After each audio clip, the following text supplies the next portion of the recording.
નમસ્કાર દર્શક મિત્રો, આરકે ન્યૂઝ ચેનલમાં આપ સૌનું હાર્દિક સ્વાગત છે। તાજેતરમાં એસબી કેળવણી મંડળ સંચાલિત આદર્શ બોયઝ હાઈસ્કૂલમાં પ્રિન્સિપાલ ફરઝાના ખાનના આયોજન મુજબ વિદ્યાર્થીઓએ વર્ષ દરમિયાન પ્રાપ્ત કરેલ સિદ્ધિઓ માટે ઇનામ વિતરણ અને ધોરણ 10ના વિદ્યાર્થીઓ માટે આવનારી બોર્ડની પરીક્ષા માટે પરીક્ષાલક્ષી માર્ગદર્શન અને મૂંઝવણ દૂર કરવા માટે તથા શુભકામનાઓ આપવાના આ કાર્યક્રમનું આયોજન કરવામાં આવ્યું હતું।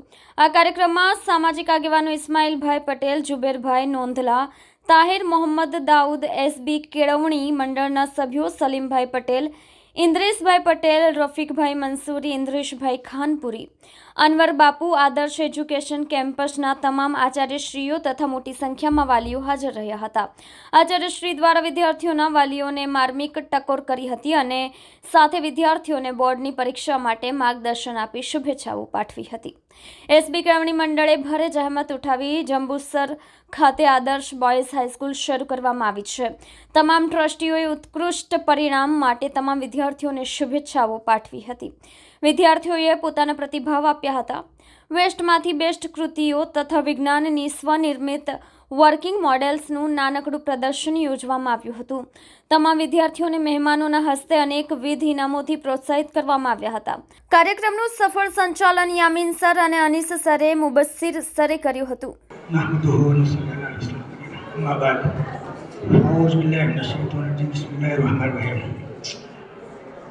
બોયઝ હાઈસ્કૂલ આદર્શ બોયઝ હાઈસ્કૂલના પ્રથમ ઇનામ વિતરણ કાર્યક્રમની અંદર આપણા મોગેરા મહેમાનો જનાબ જુબેરભાઈ, ઇસ્માઇલભાઈ,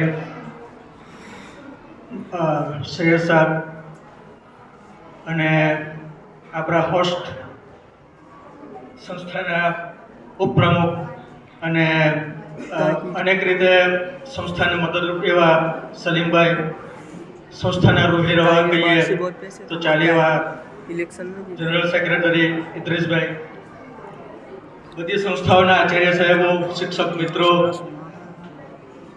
અને વાલી બહેનો, માતાઓ અને વાલીઓ, વાલા ભૂલકાઓ, અલ્હમ્દુલિલ્લાહ લેટ તો લેટ સહી પણ ખાસા એવા વાલીઓની સંખ્યા ઉપસ્થિત છે। ફરજાના મેમને બહુ જ ફિકર હતી કે આટલું બધું કરવા છતાં, આટલા ફોન કરવા છતાં, આટલી મહેનત કરવા છતાં સપોર્ટ મળતો નથી। બિસ્મિલ્લાહિર્રહમાનિર્રહીમ। આજના આ પ્રોગ્રામમાં ઉપસ્થિત મહેમાનો, વાલીઓ તેમજ વિદ્યાર્થી મિત્રો, ખાસ કરીને મારે કંઈ વાત નથી કરવી કેમ કે સમય ઘણો થઈ ગયો છે અને સમય મોડું કરવાનું કારણ બી વાલીઓ છે। કેમ કે સવારનો ટાઈમ મોર્નિંગનો હતો, વાલીઓ બધા 10, 10:30 પછી આવેલા છે કે તેમાં બી ખાસ કરીને જેન્ટ્સ વાલીઓ એકદમ ઘણા ઓછી સંખ્યામાં છે। ખરેખર બહુ દુઃખની વાત છે।